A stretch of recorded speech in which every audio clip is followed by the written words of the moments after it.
Hello everyone, I'm Forrest McFreelove, and this is Mayan Speedplay number 8. We left off having just finally completed our war against the French. They had wanted to take pretty much everything from us. We have managed to bring it down to a white peace, which is essentially a massive victory. We also westernized during that time, which means we don't have to worry about that sort of war anymore. And we have 12,000 men near the one part of our country that's actually likely to rebel, and also borders quite a few native states who we can go ahead and declare war on, except we don't actually have any casus bellis, since we have lost our flower wars casus belli and we aren't quite done with the exploration tree. However, we're only 70, or make that 64, diplo points away, so it won't be too long. We do go ahead and build up our armies massively because we're, 1, going to colonize quite a few extra things, and 2, we're going to start conquering places. We also start building up a transport fleet because the Antilles are an amazing place to just add to our country, since they will probably be the most highly developed place that we'll ever own, actually. Nowhere really has very much manpower, which means we're probably going to just drip out of manpower very quickly after declaring these wars. We have been having to build up our spy network since we didn't have any casus bellis otherwise. However, we will hopefully very quickly be able to declare wars on these various places in Louisiana and the general area. The Sioux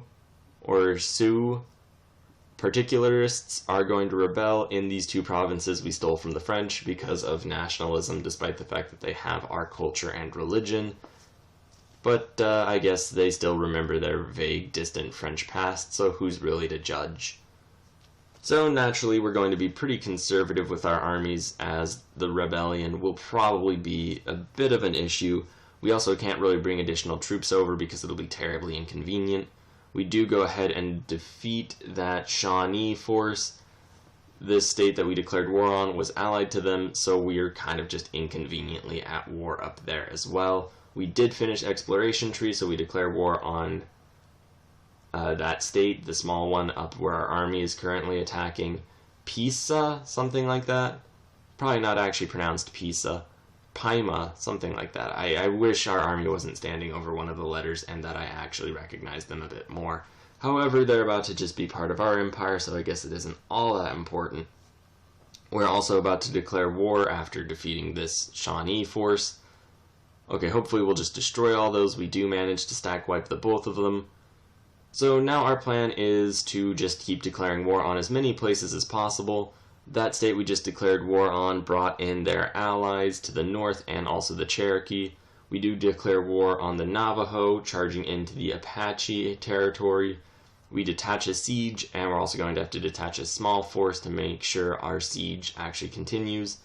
And all these places whose names we won't really need to remember in about 5 years start to fall to our armies, which are just overwhelming them and also completely wrecking our manpower pool.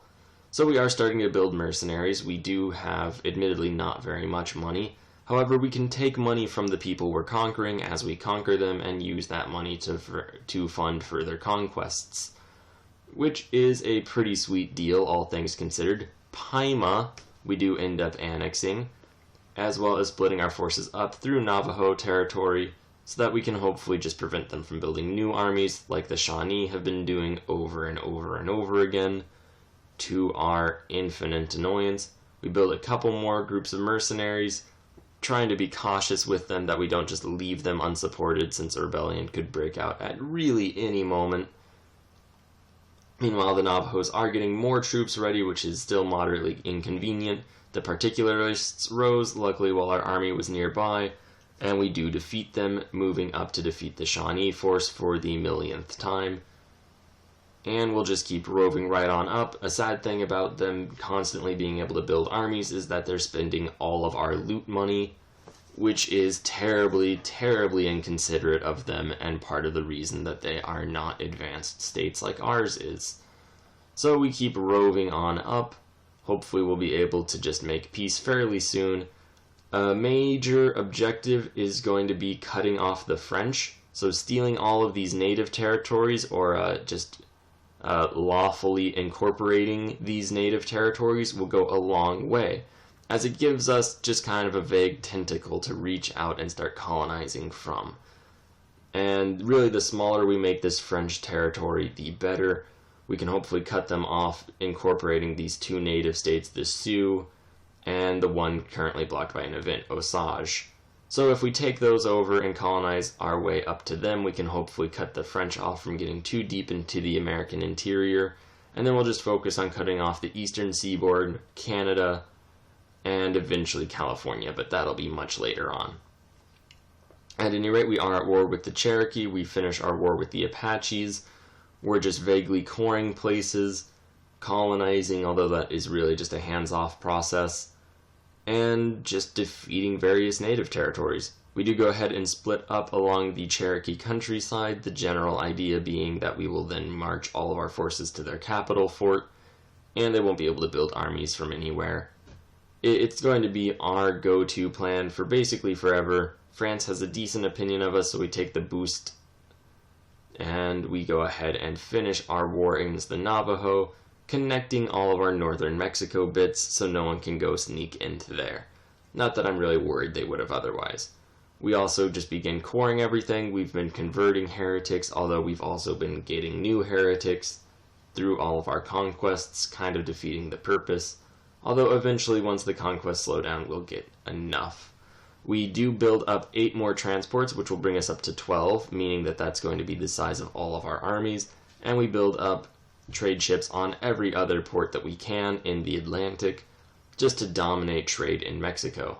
We go ahead and annex the Shawnee, which means that we're basically just one province away from being able to attack either up into the Great Lakes or over into the Cherokee, who are just going to peace out for money because we can't actually take any of their land since we don't connect with them. We also can't colonize to them because it would take 2 colonies, or we'd have to wait until we core our Mississippi territory. Either way, though, we'll probably just be able to colonize to them by the time our truce ends, which is really all we need. You'll notice we have just a slew of potential rebels. That's in part because we never got rid of our war exhaustion from our war against the French, which we probably should have done, however it was worthwhile, I would argue. We go ahead and manage our estates, the most important thing being to grant New World charters so our colonies grow even quicker, as we need to colonize up to these various natives so that we can actually properly exploit them. We do go ahead and send an explorer down over into South America. An important thing is going to be to constantly have a path connecting our capital to whatever we take in South America, otherwise we'll get colonial nations, and we really do not want colonial nations if we can avoid it. We go ahead and fret about states and territories for a moment. There really isn't very much that we need to make into states. Our navy is beginning to get completed, which is great news. We have very small amounts of manpower, as we were able to really demonstrate in that very small war. So being able to transport our troops throughout the empire is going to be a tremendous boon and just generally a force multiplier.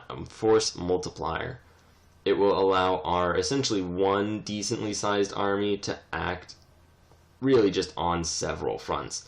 We're eventually probably going to want to build an equal transport fleet over in the Pacific. However, I completely neglect to do that, and will probably continue to neglect to do that, as we are kind of losing money at the moment. Not very much, not very quickly, although we are going to have to deal with a lot of mercenaries, more likely than not, as the rebellions occur. We do go ahead and get our armies to problem areas. We're back up to +3 stability, which is pretty great.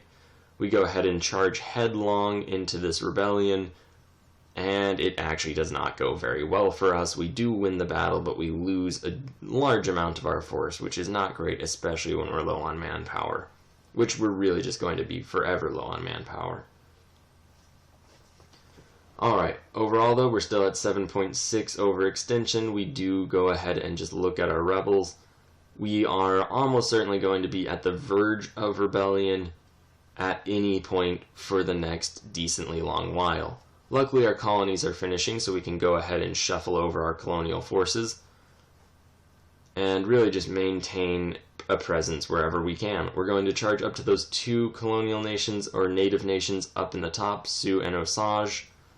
as we need to conquer them and colonize a couple extra provinces to cut off the French from anything further.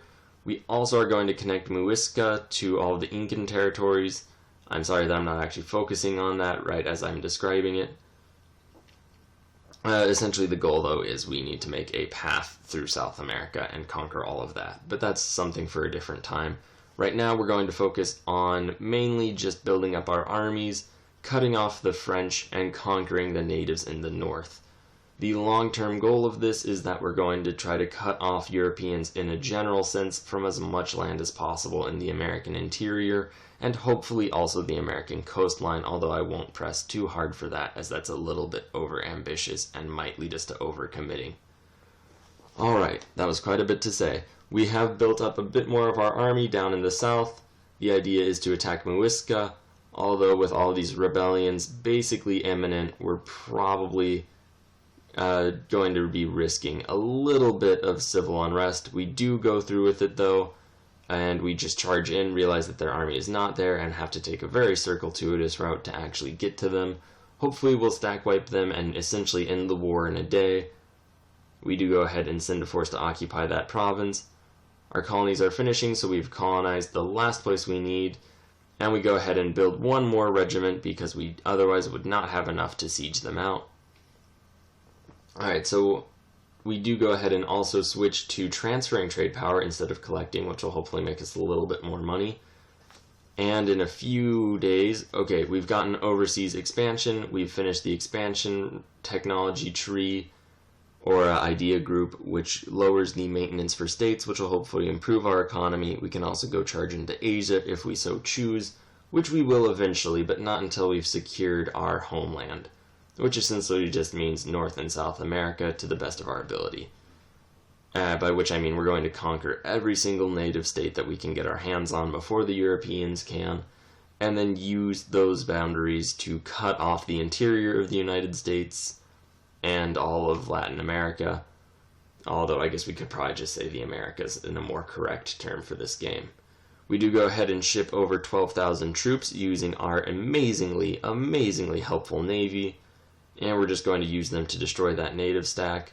We do go ahead and continue colonizing, continue converting, continue sieging. Hopefully we do manage to just win that out loud. We have to shuffle our cabinet a little bit just because ministers keep dying. And that leads to essentially a very long-looking battle that's actually pretty quick. Hopefully that siege will finish pretty soon, and it does, which is great. We'll just wait until that occupation is finished, and we do get attacked weirdly enough. They thought that they could win that. We go ahead and just annex Muisca. They now have a nationalist rebellion charging over to their allies' lands, which they'll hopefully not deal with and just let be a problem. With that all said and done, we are imminently about to have a Pueblo revolt, which will hopefully not be too much of an issue, although we do ship troops over to deal with that before it really does become a problem. Our remaining forces can just march right on up, get transported over, and be used to attack Osage and Soy, or Sioux Nation, that's right, Sioux Nation. So that is the new plan. We'll just ship them up. We have a truce with the Cherokee. Hausa's independent, not that it's too relevant. French Mississippi is totally landlocked and will remain so, and also be Great Plains blocked. Now, you'll notice we're just kind of charging in. We win that battle handedly. And we also want to declare war on the Sioux. They're allied to Asanobe. That doesn't really matter too much. We charge in, fight their nationalist rebels, win out loud, charge down, and consider chasing them. Although I realize we just have the Pueblo Guard that we can just use to fight them. So we allow them to do so, stack wipe the enemy, and then send our remaining forces up, and they will siege out the capitals of these two states. We continue our conversions, continue our occupations. The French are almost guaranteed to be cut off now, at least in the south. We will have to go ahead and run up the eastern seaboard as well as Canada, and then eventually California. We considered charging up into Asanobe.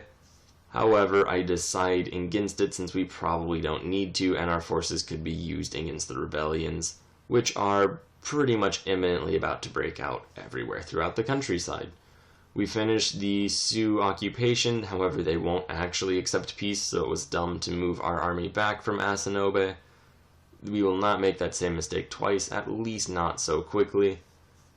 So we do go up, charge up, win that battle, and that gives us enough war score to make peace. We have finished cutting off the Great Plains from the French.